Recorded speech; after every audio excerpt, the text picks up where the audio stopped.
I don't know. I try like you products wise are more sustainable brands. So I've kind of and using more like cruelty-free vegan kind of companies. Nice. I kind of really focus on, and like food with like packaging and stuff. Yeah. And that's a big thing for me, and water. Like those things I kind of focus on. Maybe less, I probably should focus more on like clothing brands as well. It is hard though, because it's just there, and I think we're all like, the world is so wants everything instant, and it's just natural, like if it's there, probably going to buy it.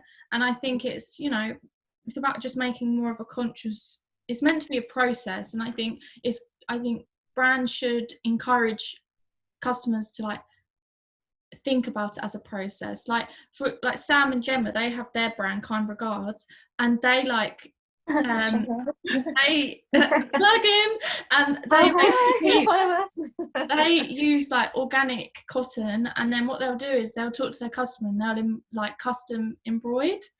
And I think that's such a good process, and I think then people are more willing to wait that little bit longer for an item of clothing because it's more thought out. And I think that's how it should be. It should be a process, because you want to feel good, and also you want to feel that you've not caused any issues or climate issues when buying clothes, you know? Definitely. Oh, I can't get into the yellow. There we go. 1 second later. Actually, I'd like to steal your colour. I need to go get some. And Gemma, are you working on one t-shirt, or you got your own one? We did our own. We should have done one together, actually. Oh, we should have done. Are you guys all doing? Oh no, Izzy, you're doing jeans, aren't you? Yeah, I've got denim shorts, so I'm doing like the pocket. Nice. That's a good idea. Mine looks like a child's done it. No, but that's okay. Look at that picture on the left. I'm going for Stella McCartney Kids inspiration. Yeah. Oh no, the yellow's got a bit of pink in it. Oops. Oh, I've just done. That's ruined it now. Oh man. Oh, it's alright. Thanks. Oh my gosh. Oh no. I got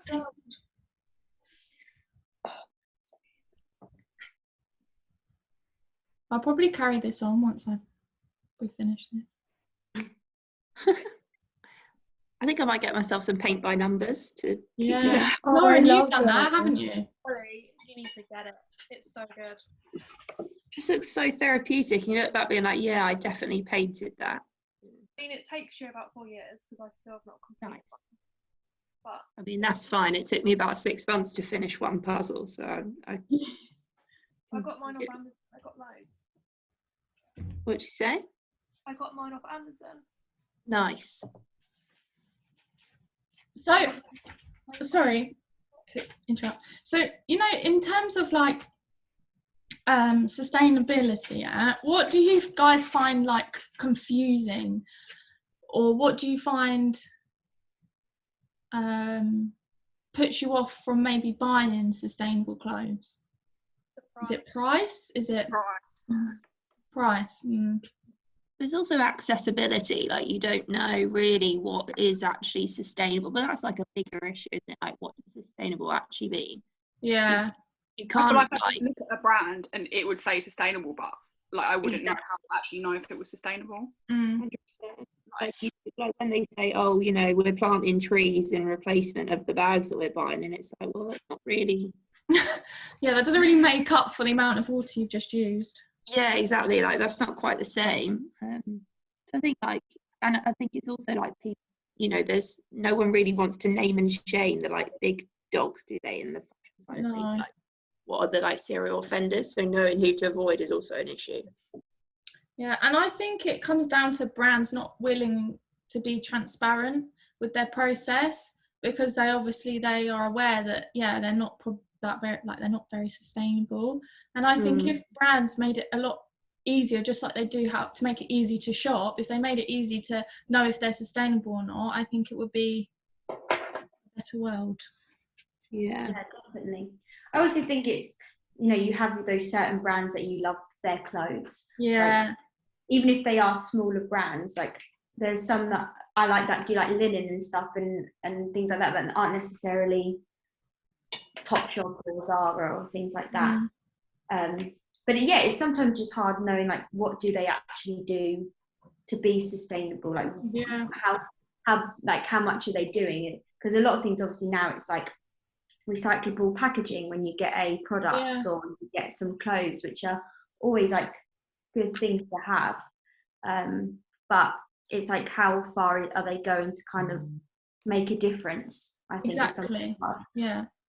With fast brands like Zara and stuff, like it's hard because it's there, like they're in-person shops. I know obviously at the moment we're not necessarily going to shops, but when we used to be able to, it's like all your stores that are available when you go kind of shopping, they aren't necessarily brands that are sustainable because they have so much kind of different collections that are dropping all the time.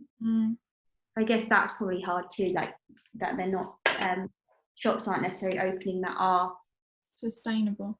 Like there are online ones and you learn about them through like social media and stuff, or seeing other people wear them, which is obviously really good. But I guess when it comes to it being easy to find, there aren't necessarily loads it's of the them. accessibility, isn't it?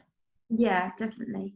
Comes back to what you were saying as well, is that like we live in a world now where everyone wants everything immediately. So if you have to wait a little bit longer for something, then are you really going to want to wait? Like it's like ingrained now, isn't it?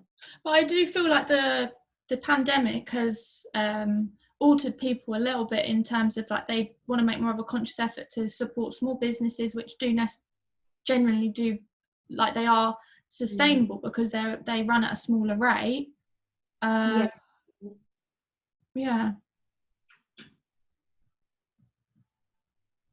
guess it's just being more aware and just being a little bit more conscious of how your decision could impact this and this, just like you would with food. Like you buy certain food because you think of the consequences of how that food's going to make you feel, or what that maybe that could have on the people involved to make that food and get that food delivered to you, right? I guess it's doing that with clothes as well, and because you almost need like luxury. The Seaspiracy documentary and the Cowspiracy one. You almost need a fashion-spiracy document. Oh, is she working on that? Well, that's my next thing. I'm trying to create a documentary all about sustainable fashion. So I'm kind of trying to get like influencers that like minimalists, and they promote sustainable fashion, and like industry representatives and things like that. So that's what I'm going to be focusing on next month and leading up to my deadline. I honestly think that would be so good, like the shock and awe side of the like documentaries. That would be amazing. We're going to pick the next Stacey Dooley. What's that, Folly? We're going to be the next Stacey Dooley. Yeah. And then I'll end up on Strictly.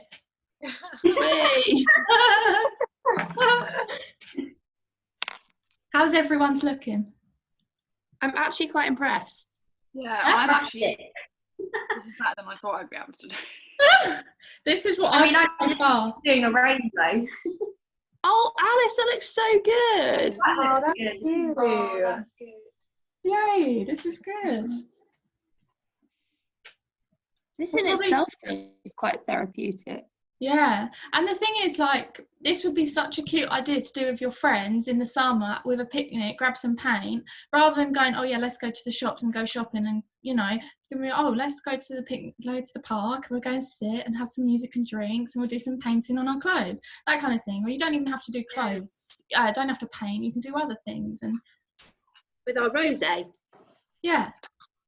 But it's just like another form of upcycling. Definitely. Don't know what else to add.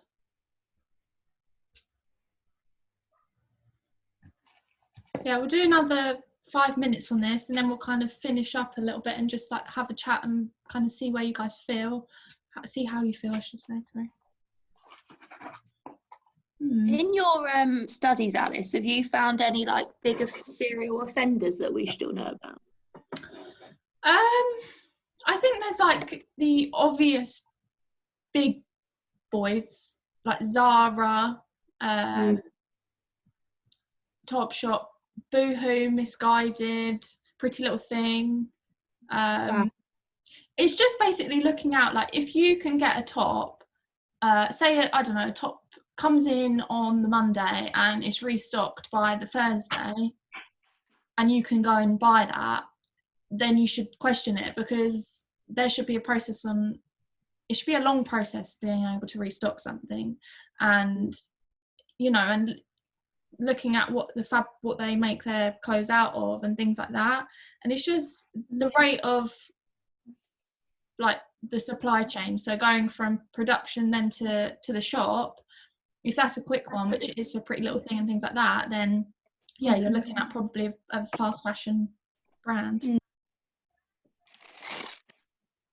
But I really want to try and like find brands that are a little bit more affordable, but that are sustainable. But often a lot of them are on Depop, and they're just people just wanting to make some clothes and making a small brand, and they do clothes that are made to order, so you get a lot more say. You can pick fabric. Like there's a really good one actually, Hazy Made, and she does custom designs, and you pick the fabric and you tell her your sizing and what kind of style of top you want, so whether it's a halter neck or whether it's spaghetti strap, that kind of thing.